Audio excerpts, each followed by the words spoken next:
Okay, y'all.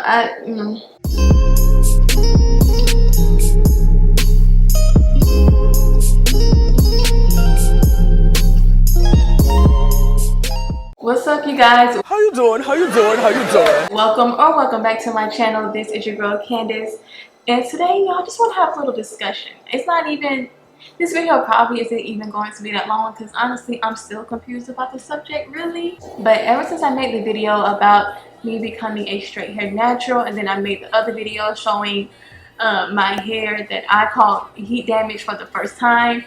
I got a lot of comments saying, you know, it's not heat damage, it's just heat trained, and I've really never heard that term before. So I was like, okay, what is heat training? What is the difference between heat training and heat damage? Because to me, if my curl ain't what it was before, is damage. So I decided to research it to figure out like what's what and what is heat training. Like, is that something I can do? And y'all, I got more confused than ever. I should have never even looked it up, child. Everybody has a different thing of what heat damage is or what heat training is. Like, it's a lot. Okay, so I watched one YouTube video from this guy. I cannot think of what his name is, but he is like a licensed hairstylist or whatever. He has a really big YouTube channel. If I can find it, if I remember to link it, I'll put it somewhere. But basically, I was watching this video, and basically he was saying that heat trained hair is just hair with minimal heat damage.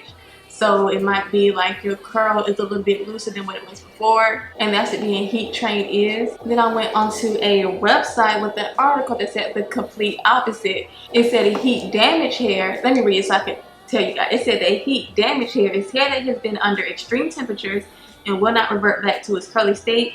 It will continue to stay straight, or a looser curl pattern will appear even when washed, which is what I have. Like, my hair when washed is a looser curl pattern than what I had before. Like, it's waves. I don't have curls anymore. Like, I literally have waves. It's not bone straight, but it's wavy. But that was the definition for heat damaged hair. Now for heat trained hair, they said hair continues to stay straight and does not curl back up even when washed. So I was like, okay, now I'm confused because the other guy said that that's what's heat damage. Hair that is straight all the time, and even when wet doesn't do anything, it just stays straight. That was heat damage. But then this was said, no, that's not heat damage, that's heat trained. And if you have a looser curl pattern, then that's just heat damage. So I was like, okay, y'all. So then I found this other article, and I feel like this article broke it down the most for me. So basically, this article is saying that heat training involves weakening the internal proteins of your hair on purpose. Like, you're doing it intentionally with the goal of having more manageable hair or less curly hair, or to make it a texture that is easier to be styled, managed, whatever. I'm putting this in quotations because what's manageable to, like, we know how we feel about people saying our hair is manageable, so I'm putting it in quotes. Don't come for me, I'm just saying that's what this article is saying, okay? And they were saying that basically the problem with heat training is that whenever you apply a lot of heat to your hair, you can cause 3 types of heat damage. And they do say that heat damage is in heat training. But they were saying the tricky thing about heat training your hair is that you can't control what type of heat damage you get. They say it's possible to get 3 types of heat damage on your hair. I'm gonna read it to you. So they say that the 3 overarching types of heat damage is 1, decomposition of melanin, which can change the color of your hair. 2, damage to the hair cuticle, which makes hair appear dull and unshiny.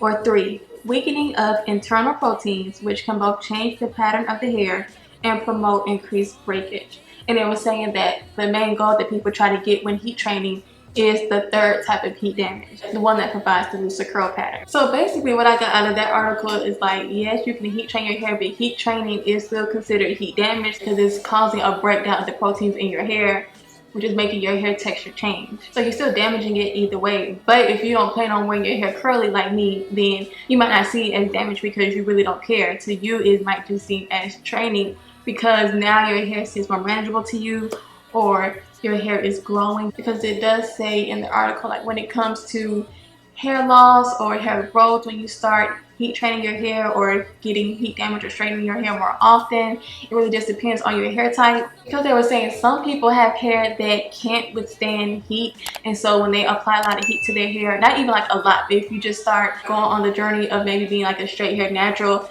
your hair type might not be the type that can take heat, so you might start experiencing breakage at the ends. Like your hair is still growing at the same rate, but you might start experiencing, you know, breakage. Whereas other people's hair can withstand heat, but it can't withstand mechanical manipulation, such as detangling all the time, or just like everything that comes with being a natural hair person, like the manipulation you might have to do like with your hands, even just doing like twist out, braid out, so all that stuff all the time.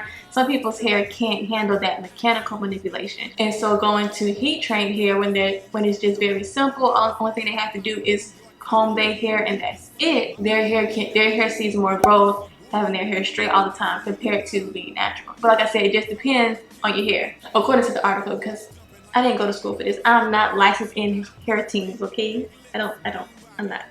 So I'm just telling you what I've heard. And to me that makes sense, because I know I've been seeing a lot of comments of people saying ever since they became a straight hair natural, their hair has grown longer or denser or whatever. But then you have that on the opposite side as well, where people, when they say when they had straight hair, their hair was short, brittle, and all that stuff. But when they became natural, their hair flourished, it got longer, and blah blah blah, you know. I feel like my hair flourishes either way. But anyway, I say all that to say, number one, I just wanted to share my research with y'all to know what I read.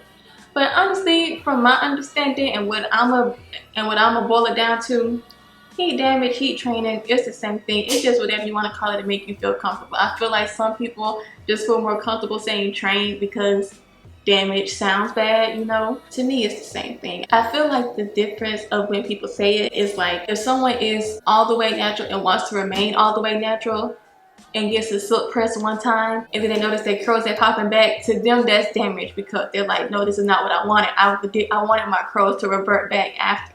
So they see it as damage. They're gonna say it's heat damage. Compared to someone who, like me, wants to be a straight hair natural, you don't care if your hair reverts back or not. It doesn't seem like damage to you. It's actually getting you closer to the look that you want. You get what I'm saying? I'm just gonna say it's heat damage. Like, I don't have no problem saying my hair is heat damage. It doesn't hurt my feelings. My texture has definitely changed. I'm going to insert some clips of my hair, like when it was wet or whatever, when it was fully natural compared to now. There's a total complete difference in my hair. I went from having tight curls to waves. So to me, that's damage. I've broken down the proteins in my hair. Do I care? No. But let me know down below your opinion. Like I said, this video was really just a random video because I was just thinking about it. Like I said, I had so many people saying it.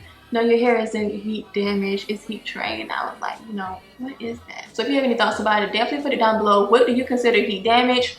What do you consider heat trained? Is it all one and the same to you like it is to me, or do you see them as vastly different? Because honestly, the research I did, the videos I watched, and the articles I read, it just made it all more confusing. Everybody had different opinions, so I was just like, whatever. I'm just gonna chop it up to it all being the same thing and calling it a day, okay? But anyway, guys, that's all I got. I ain't got no more. Thank you so much for watching. Do not forget to comment, like, subscribe, and share this video if you care. And I'll see you next time. Bye. No use for us to pretend why